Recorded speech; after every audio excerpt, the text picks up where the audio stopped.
আসসালামু আলাইকুম রহমতুল্লাহ। সুপ্রিয় সুমডেল ক্রিসমাস সিজন 6 শুরু হওয়ার পর বেশ কিছু প্রশ্ন কিন্তু এই পর্যন্ত উঠে এসেছে। এর মধ্যে সবচেয়ে বেশি যে প্রশ্নটি করা হয়েছে সেটি হচ্ছে কারিসিবেকে নিয়ে। কারিসিবে আমরা দেখেছি সিজন 4 এবং 5-এ একদম ওসমান বের সহকারী বলা যায়, ওসমান বের পক্ষের লোক, ওসমান বের মতের লোক, ওসমান বের সাথে বন্ধুসুলভ আচরণ করেছে। কিন্তু সিজন 6-এ আমরা দেখতে পাচ্ছি পুরাই উল্টা।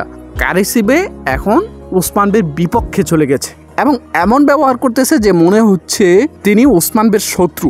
আর এটা নিয়ে কিন্তু একটা বিশাল প্রশ্ন তৈরি হয়েছে যে কারিসিবির হঠাৎ কেন এই পরিবর্তন, এটা কি আসলে বুজদাক স্যারের কোনো ভুল কি না? অনেকে তো সরাসরি বুজদাক স্যারকে এই বিষয়টা নিয়ে গালাগালিও করতেছে, কিন্তু এর কিন্তু যৌক্তিক উত্তর রয়েছে। যেহেতু প্রশ্নটি অসংখ্যবার আমাদের কাছে করা হয়েছে, তাই আমরা ভিডিও আকারেই এই প্রশ্নের উত্তর নিয়ে এসেছি। কারিসিবের হঠাৎ এই পরিবর্তনের বেশ কিছু যৌক্তিক ব্যাখ্যা রয়েছে। এর মধ্যে অন্যতম একটা ব্যাখ্যা হচ্ছে কারিসি হচ্ছে একটি বেইলিকের নাম, একটি রাজ্যের নাম, আর সেখানে যেই বে হিসেবে দায়িত্ব পালন করে তাকেই কারিসিবে বলা হয়। তো সিজন 5-এ যিনি কারিসি অঞ্চলের বে ছিল বা প্রধান ছিল, তিনি অনেকটা ওসমান বের পক্ষের লোক ছিল।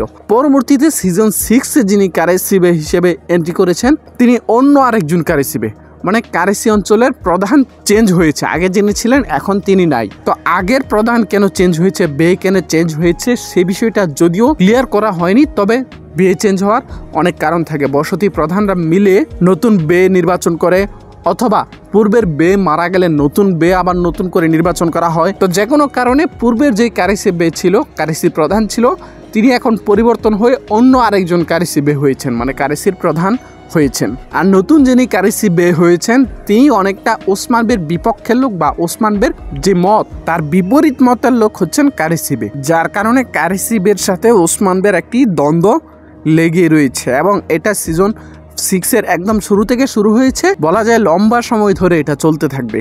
কেউ কেউ বলতে পারেন সিজন 5-এই তো আমরা দেখলাম যে কারিসিবে ওসমান বের পক্ষে ছিল, এখন হঠাৎ করে অন্য আরেকজন কেন বে হলো?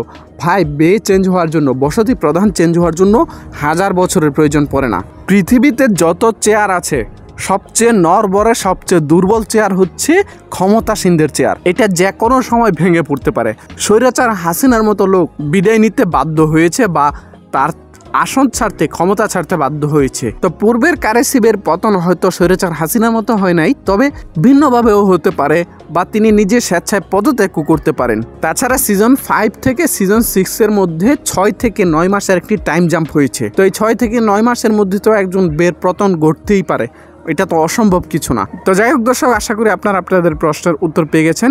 যদিও বিষয়টা নিয়ে ভিডিও দেওয়ার দরকার ছিল না, তবু যেহেতু অনেকেই প্রশ্ন করেছেন তাই ভিডিও না দিয়ে পারলাম না। তো পরবর্তীতে আপনারা কোন বিষয়ের উপর ভিডিও চান সেটি অবশ্যই কমেন্ট বক্সে কমেন্ট করে জানিয়ে দিবেন। দেখা হচ্ছে সোনালিতে অন্য কোনো ভিডিওতে, সে পর্যন্ত আমাদের সাথে থাকবেন। আসসালামু আলাইকুম ওয়া রাহমাতুল্লাহ। মোল্লাবাজার অনলাইন শপে চলে আসলো আবারও নতুন করে নতুন ডিজাইনের আংটি।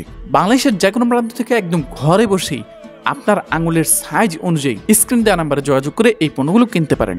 আমরা সারা বাংলাদেশেই হোম ডেলিভারি দিই।